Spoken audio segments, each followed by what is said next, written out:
seja muito bem-vindo a Gramado Summit, dessa vez em Punta del Este. É isso mesmo, a gente está falando contigo aqui do país vizinho de céu azul celeste, o Uruguai, a segunda casa do maior evento de brainstorm da América Latina. E a gente vai estar conversando aqui com muitos palestrantes que vão falar sobre empreendedorismo, negócios, uma boa ideia e tudo aquilo que traz aí uma novidade sobre marcas e clientes. E dessa vez a gente está aqui no estúdio com o Bruno Bittencourt, ele que também é conhecido como Bruno PH, Play Hard. Ele é produtor de conteúdo, empresário e investidor. Também foi um dos pioneiros no YouTube, né, para falar sobre mobile game aqui no Brasil. E ele é daqueles que não vem aí para o Play só para falar de jogos, né? Ele também é um investidor, tem muitas empresas. Então, Bruno, para a gente começar, seja muito bem-vindo, é um prazer estar aqui com você. Obrigado pelo convite, muito legal estar aqui, minha primeira vez no Uruguai. E vamos conversar um pouquinho, né, sobre essa trajetória e esse mundo novo que eu estou explorando aí um pouco nos últimos anos. Legal, Bruno. E eu já queria que você contasse um pouquinho de onde vem esse seu interesse por tecnologia e por jogos. Legal. Eu fui o típico jovem viciado em ficar na frente do computador. Então, desde muito novo, eu me lembro de passar 10 horas por dia durante as férias jogando, explorando ali a internet. Quando a internet começou a ser uma coisa mais difundida, na época até da internet de escada. Então, eu sempre me apaixonei muito assim, pela dinâmica que ela proporciona, conectividade, experiência, aprendizado. Gostei muito de entretenimento. E aí, eu cresci sendo esse adolescente. Acabei até optando por cursar a ciência da computação ali aos 18 anos, porque eu gostava muito dessa área. E, ao mesmo tempo, percebi que a criação de conteúdo estava se tornando um caminho que estava transformando pessoas aleatórias em seus quartos, em estrelas, em formadores de opinião, e isso sempre me cativou muito. Então eu comecei arriscando ali em algumas redes sociais, produzindo algum conteúdo, desde a época do Orkut, muito tempo atrás. E na medida que as redes sociais foram aparecendo, eu sempre fui migrando e adaptando o formato do que eu produzia, o tipo de conteúdo. E agora, hoje, né, mais de 13 anos depois, desde que eu publiquei meu primeiro conteúdo na internet, eu invisto no mercado de games, que é um mercado que desde lá de trás sempre fui apaixonado. Tem algumas empresas, sou CEO da Loud, a minha principal empresa é onde eu atuo hoje no dia a dia, mas a nossa holding tem um grupo, um ecossistema que está bem forte dentro desse território. E você falou que começou lá no Orkut. Como que foi esse início e como que foi a sua viradinha ali de chave para ver que aquilo estava se tornando um negócio, que podia virar um negócio, um empreendimento? Então, na época do Orkut, eu tinha meus 13 anos, assim, eu nem pensava muito em empreender ou em até encontrar uma carreira. Era muito a diversão que eu tinha com os meus amigos ali. Amigos, mas eram amigos digitais de todos os lugares do Brasil que eu conheci em salas de bate-papo. A gente criou junto as comunidades e a gente vendo isso crescendo, isso tendo tração, o pessoal comentando nos nossos tópicos ali no fórum, isso já motivava, já era a realização que eu queria naquela época. Eventualmente, eu comecei a receber propostas de pessoas querendo anunciar, criar tópicos de propaganda nas minhas comunidades e até mesmo comprar as comunidades inteiras para que eles pudessem divulgar, né, para o público que eu tinha construído ali, sem limites. Eu comecei a entender, estão querendo me pagar para isso? Na época era muito assim, vou cobrar para poder comprar meus games, comprar minhas peças de computador. Mas eu já comecei a entender como é que funcionava essa economia da internet. E aí realmente eu fui ver como uma oportunidade quando eu criei meu canal do YouTube em 2014, que dali eu já tinha um pouco mais de conhecimento do mercado para entender as trajetórias de pessoas que tinham feito isso com sucesso. Então eu entendi que ali, enquanto eu cursava minha faculdade, e eu observava algumas pessoas saindo formados e tendo o primeiro salário em valores que às vezes eu no meu primeiro ano de faculdade já faturava isso em algumas semanas, só com a internet, eu comecei a entender que talvez o mundo estaria mudando um pouco e eu estaria em uma área ali que estava bem quente. Então foi meio que assim que eu percebi. Você lembra qual que foi o nome das suas primeiras comunidades lá no Orkut? Já que era, assim, uma febre naquela época, né? Eu acho que participava do Orkut ali por conta das comunidades. Era muito legal, né? E eu posso dizer que as minhas comunidades na época eram bem engraçadas, assim. A maior que eu tinha, que tinha mais de 1 milhão de membros, chamava Eu Sei a Tabuada do 1. Muito bom. Para mim, todo mundo saberia, né? Então, eles entravam lá e se identificavam. E as comunidades populares eram assim, né? Eu odeio acordar cedo, eu adoro viajar, eu tinha uma também, eu adoro viajar. Então, a maioria das comunidades eram algo bem genérico, só que mesmo sendo algo genérico, muitas pessoas entravam e começavam a interagir dentro do fórum ali e criavam laços ali. Então, virava meio que uma comunidade, no sentido mais puro da palavra, de pessoas que interagem todos os dias e criam laços verdadeiros. Então, isso que era o mais legal da época do Orkut, assim, na minha opinião. E assim, naquela época, a gente só tinha ali basicamente o Orkut, a gente tinha o YouTube também, mas diferente de hoje, que a gente tem referências, né, nos segmentos, a gente tem muitos influencers que a gente consegue seguir uma linha ali. Naquela época você não tinha isso, você não tinha uma base de dados. Como que você conseguiu fazer para tudo isso deslanchar? Você é praticamente o pioneiro. Como é que foi esse insightzinho ali de você falar assim, vai ser por aqui, eu vou seguir esse caminho? Tinha alguma inspiração ali? Então, nessa época, o que eu mais falo era que realmente se inspirar em alguém era muito difícil, porque todo mundo estava explorando junto. Antes mesmo do Orkut, eu acho que a principal vantagem que eu tive foi de ter entrado num ambiente ali na internet que todo mundo gostava de explorar isso. Então, as minhas inspirações não eram pessoas conhecidas, eram pessoas ali anônimas, só que eram donas de grande comunidade, entendiam, me ensinavam como que funcionava uma otimização de mecanismo de busca, um copywriting para fazer uma chamada legal para sua publicação.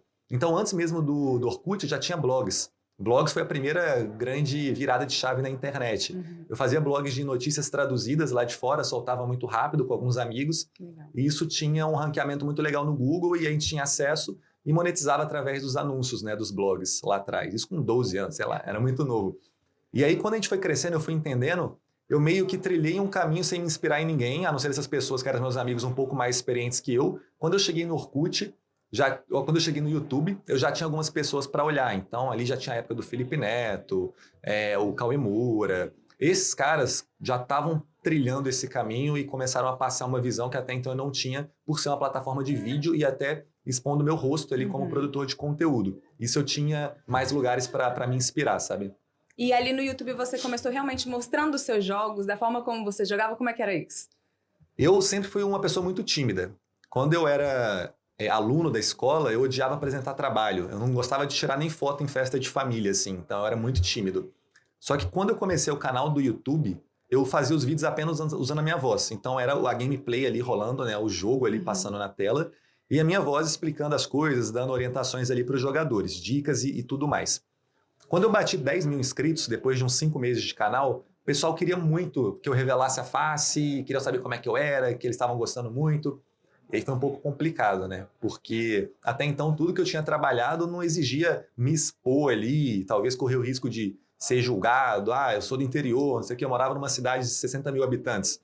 Então, até que pessoas da minha cidade vissem que eu estava ali produzindo era uma questão para mim, eu não As pessoas queria. não tinham ideia de que era você, Só meus assim. amigos muito próximos, ou então alguém que talvez tivesse caído num vídeo meu, né, pelo YouTube. Legal. E aí, quando eu revelei a face pela primeira vez, isso meio que desbloqueou um outro lado de produção de conteúdo que eu não tinha entendido ainda, que é realmente as pessoas se identificarem, se conectarem comigo e não só com o conteúdo por si só. E aí isso desbloqueou muitas portas, assim, porque me permitiu me tornar uma referência, um formador de opinião, e não só as pessoas caírem ali pelo que eu estou escrevendo, assim, pelo que eu acho, pelo que eu penso, pelo que eu falo. E essa preparação para você aparecer nos vídeos, como foi isso para você? Porque também não tinha isso de, vamos ver como é que alguém faz para eu poder ver. Não Como tem é que curso, você... né? não tem curso, foi você sozinho. Como que você achou ali o seu lugar? A estratégia que eu fiz, que hoje eu olho para trás e acho que foi muito inteligente, foi começar a explorar de pouco em pouco as coisas que eu me sentia confortável a fazer. Então, antes de fazer um vídeo mostrando a minha cara e tudo mais, eu comecei a postar algumas fotos, alguns stories, e aí a pessoa já me conhecia ali daquele jeito. E aí eu gravei vários vídeos sem postar, só para eu assistir e ver como é que estava ficando e o que eu podia melhorar. Então eu fui tentando de pouco em pouco, porque realmente é uma sensação muito estranha você ligar a câmera pela primeira vez e falar olhando para ela assim. Quem nunca fez isso não vai saber, mas quem já tentou vai perceber isso. Depois que eu fui fazendo e fui exercitando esse lado, foi ficando muito mais fácil. E aí eu entendi que quanto mais eu começo a exercitar em algo que eu me sinto confortável, fica mais fácil de eu fazer da próxima vez. Aí eu fui quebrando isso sempre na minha vida, já que eu era muito tímido, tive que quebrar isso para fazer palestras, para conversar com pessoas que trabalham comigo, para ir a eventos presenciais. Cada coisa eu começo talvez a fazer pequeno e depois eu vou aumentando a intensidade, né? E assim, esse mundo dos games, eu gosto de comparar também muito, e eu já vi uma entrevista com você também, muito com o mundo do futebol. Porque tem muitos meninos que querem ser jogadores de futebol, sonham com isso, e outros que querem ser grandes players aí, né? Como que a sua família encarou isso? Porque era um outro universo que não tinha essa perspectiva que tem hoje. Como que seus pais viam isso? Assim, meu filho tá o dia inteiro ali, vidrado no computador, no videogame. Como que foi esse desenrolar até para a família? No início era bem complicado, ainda mais antes de eu começar a trabalhar com isso, eu só estava ali perdendo tempo. Então eu estava ali jogando, conversando com meus amigos. A minha família não sabia que isso poderia ter um potencial, até porque eles são de outra geração e nem entendiam muito de internet. Sim. Então eles reclamavam um pouco, mas no final do dia eles sabiam que eu não estava fazendo nada errado ali, porque eles acompanhavam tudo que eu estava fazendo. E também eles perceberam que talvez era melhor eu estar ali do que estar solto, perdido, na rua, tudo mais. Então eles deixavam. Quando eu comecei a trabalhar com isso, eu tive um problema porque na faculdade o canal estava dando certo, eu tinha certeza que era isso que eu queria para minha vida, então eu queria sair da faculdade. Só que quando seu pai é professor universitário há mais de 35 anos, essa conversa não é tão fácil. Então ele não deixou, até porque lá eu morava na minha cidade, ele falou que não, eu precisava de uma segunda opção. Não é que ele não deixou, mas ele me convenceu. E aí eu entendi que sim, eu poderia levar os dois em paralelo, talvez no futuro essa profissão que eu estava tentando não seria tão certa, né, tão garantida, e por isso que eu optei por conciliar os dois lados, sabe? Então depois que eu saí da faculdade, com diploma, fiz um intercâmbio enquanto eu estava lá, e meu canal já estava realmente muito grande, as empresas começando.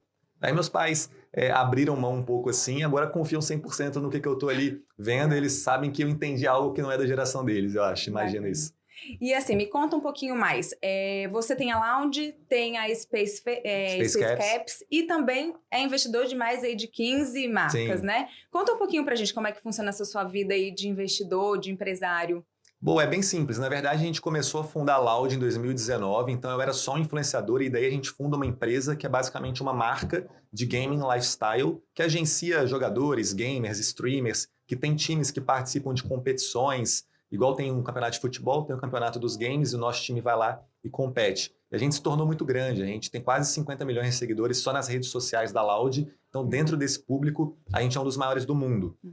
E por causa disso ter dado tão certo, a gente teve a oportunidade de constituir uma holding, um grupo de empresas que atuam em diferentes frentes. Então, a gente tem desde uma agência criativa, empresas que operam servidores de jogos nesse mundo digital, a gente tem a nossa marca, que é a Loud, a marca que para o público é a mais conhecida, e outros investimentos que a gente também fez nesse meio tempo.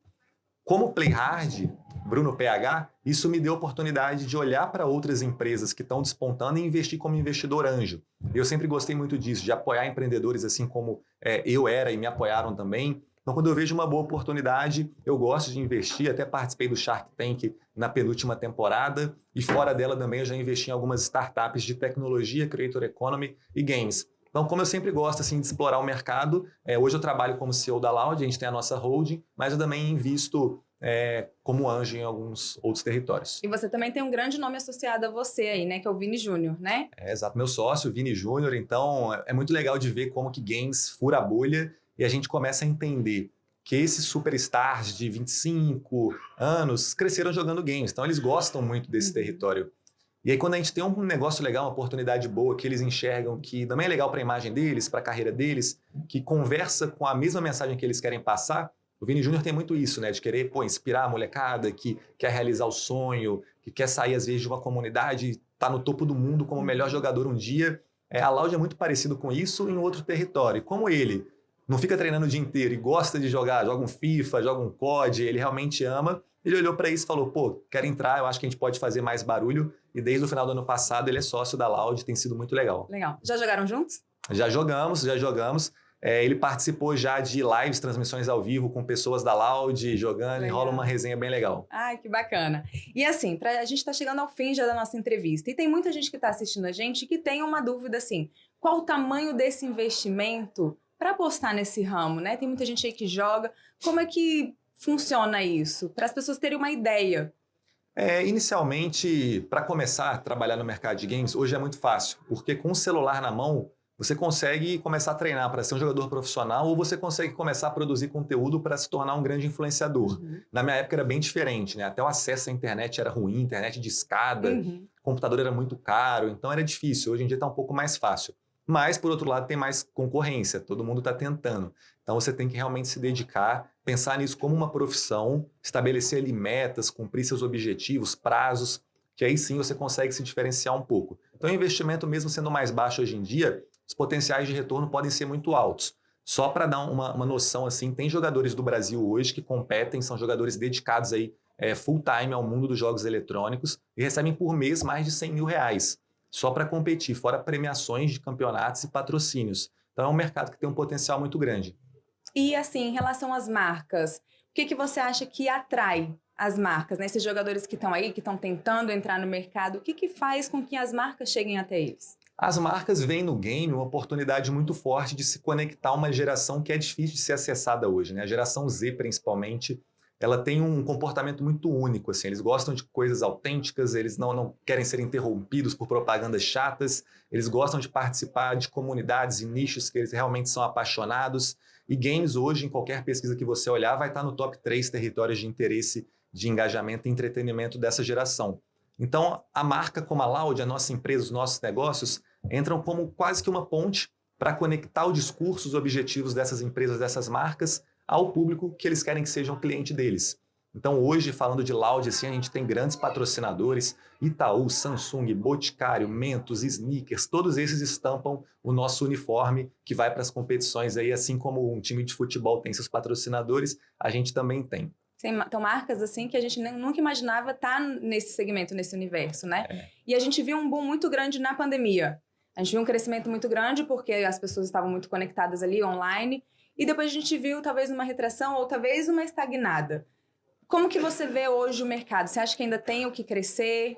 O que você vê do segmento no Brasil? Não, sem dúvida, tem muito para onde crescer e a gente percebe que se a gente compara o momento atual com o pré-pandemia, a gente está muito maior. Então, por mais que a impressão que fique é que retrocedeu após a pandemia, é claro, porque tudo tinha mudado, né? Até as pessoas que iam para a aula antes não precisavam mais ir, as escolas fecharam ou era remoto, tinha muito mais tempo livre para se entreter com os jogos, né? Muitas profissões ali que as pessoas não podiam trabalhar, eles passavam tempo em casa, muitas vezes jogando ou assistindo conteúdo. Então inflacionou muito. Mas o que fica é um resultado muito positivo de que durante esse período as marcas experimentaram e gostaram de games. Os números, no geral, subiram em comparação a antes da pandemia e a gente entendeu que sim, é um território que pode fazer sentido para muitas marcas, para muitas pessoas que querem trabalhar com isso. Então, eu acho que, claro, a pandemia foi péssima por vários motivos. Alguns mercados se beneficiaram, games foi um deles, e a gente não pode querer comparar com algo que foi único na história da humanidade, porque isso não vai voltar. A gente só tem que entender que é um processo, vão ter altos e baixos, mas a convicção na tese de que esse é o futuro do entretenimento, a gente tem muito certa. E o Bruno Investidor não para, né? Para quem te segue, o que o pessoal ainda aí pode esperar de você? Quais são os próximos planos do Bruno? Então, eu pretendo sempre continuar trabalhando no território de games, eu gosto muito de fazer isso e eu sei que cada vez mais que eu vou ficando mais experiente, existem mais coisas que eu consigo fazer, consigo abraçar. Meu objetivo é melhorar o cenário de games como um todo, com as minhas empresas, meus investimentos, com meus posicionamentos. Eu acho que falta isso muito hoje nesse mundo da internet. E tem algumas coisas que a gente quer explorar e a gente não mexeu ainda para os próximos anos. Então, quem acompanhar aí vai poder estar com a gente nessa jornada. Maravilha, Bruno. Foi um prazer te receber aqui no nosso estúdio, viu? Muito obrigada por essa entrevista. Obrigadão pelo convite. Obrigada a você também que está nos acompanhando. Obrigada pela sua audiência. E para acompanhar esta entrevista e outras, entre aí nas nossas redes sociais, @Metrópolis, e também no nosso portal. Até a próxima!